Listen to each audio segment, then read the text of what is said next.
Hey, this is Dave with ImprovedBackpacking.com. I'm here to tell you a little bit about condensation, our article that we recently published in ImprovedBackpacking.com is the truth about condensation and how to eliminate it. And this is referring to backpacking or camping.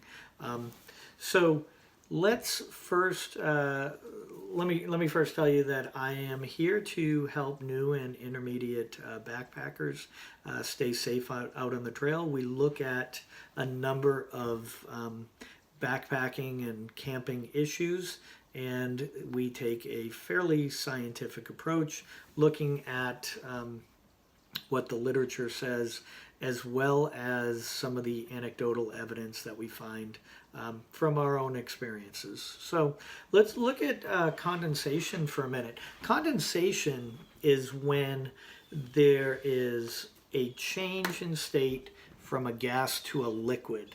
The reason why this happens is cold air comes in contact with warm air, and the cold air slows down the warm air, and I'm really making this simple, and the water vapor in the warm air will condense, condensation, and it'll turn from a gas water vapor to a liquid water, right? And in order to do this, the fun thing, if we take an example of clouds, you think, okay, as if we look at the water cycle on our planet, we look at it briefly from the form of evaporation, meaning a hot surface of water, right, will evaporate or turn liquid into gas, and it'll float up into the air. As it floats up higher and higher, the temperature of the air reduces and it gets colder as you go up higher and higher. So that water vapor stays as a vapor until it gets to a point where the molecules in the water vapor start to slow down. And as they slow down, they start to collect. And they collect on any dust particles, or, like from the recent fires that we had in California, or the country had in California, smoke, any debris, right? And so the water vapor will attach to the dust in the air, and it'll form water droplets. Those water droplets collectively become clouds, and the clouds then turn, the droplets get bigger, and then it starts to rain. So what does this have to do with condensation in your tent? Well, first of all, you have the same thing happening. As the temperature outside drops, you have a cold air. You have cold air outside. You have warm air inside your tent, especially when you go in there and you start heating it up with your body warmth, right? Your core temperature, right?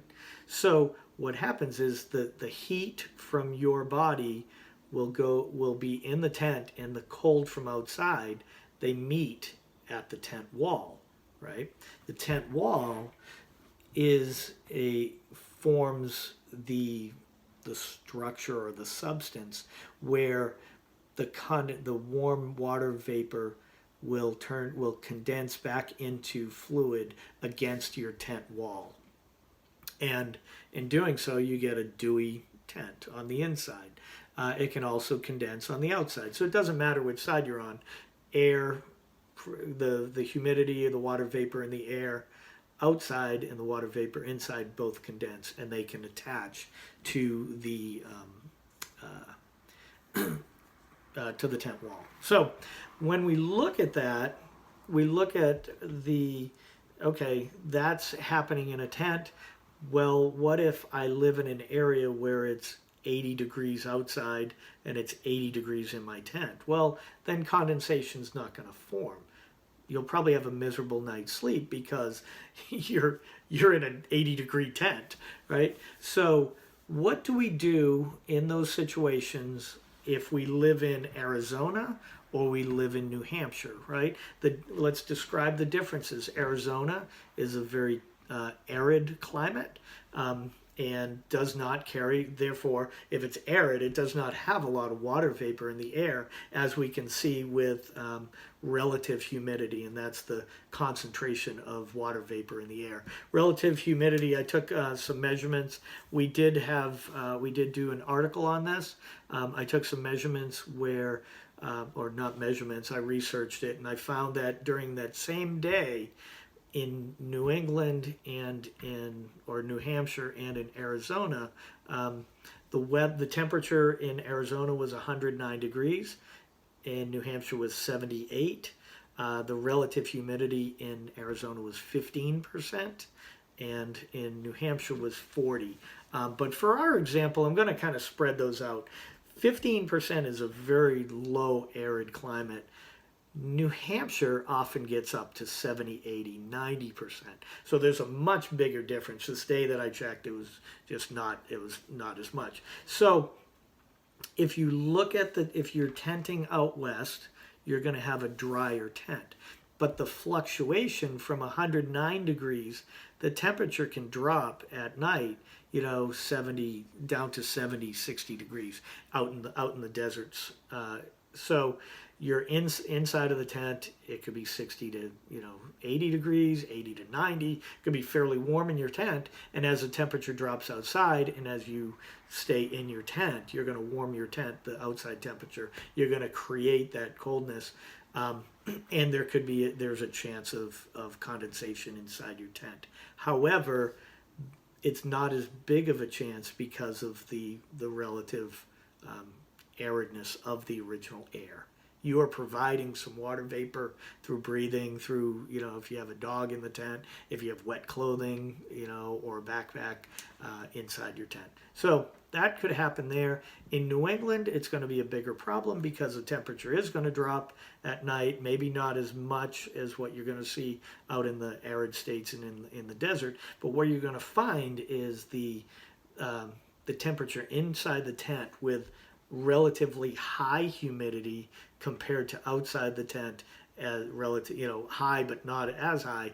You're going to find that difference when the cold air and the warm air meet at the tent wall, that you can form a lot of condensation. So if you look at those two different areas, you're going to have different problems, right? The Arizona, you might be hit with a huge drop in temperature that can really cool you off at night, whereas in New England or New Hampshire, the relative humidity is higher, so it might just be more uncomfortable because it just gets all damp inside the tent. So we go into this a little more deeply in our blog post, but what do we do when that happens? Well, first of all, you have to eliminate the causes of condensation. Anything in your tent that is already wet or carries moisture needs to be outside of your tent. You need to have it far away. So for example, you went hiking, you got your clothing got all moist from sweat. Your socks might be moist, your pants, your shirt, etc. Your hat if you were wearing one. All of these carry moisture, your boots. So what you want to do is you want to make sure that you change out of wet clothing and into dry clothing. And this is worse if, say, it was raining out and you are really tired and you get back into your tent and your clothes are wet. So it's best to get into dry clothing and then remove those from the area. Do what you need to, putting your backpack outside of your tent. Oftentimes that's a good idea because backpacks have smells. We talked about that in a previous episode, that attracts bears. So let's forget that for a minute. So you want to change clothes, get out of them. The other thing is, anything else like a dog. Sometimes dogs, you take a dog with you, they're going to be more damp. So we can look at it as, all right, you've removed that, but your dog might have to stay. And when a dog pants, if it's been going all day, it's going to pant more. And that panting, or coupled with our breathing, is going to bring more humidity into the air. So that's one thing we have to take into account as well. So there are ways to remove humidity from the air, and those are, I think they're called desiccants, which are a fancy way for saying that they're little chemicals that come in pouches. We have them listed on our website, or in the blog post article that we wrote. But what they do is they absorb fluid that's in the air, and the more fluid that they can absorb in the air inside your tent, the better it's going to be. The other thing that you can look at is ventilating the tent.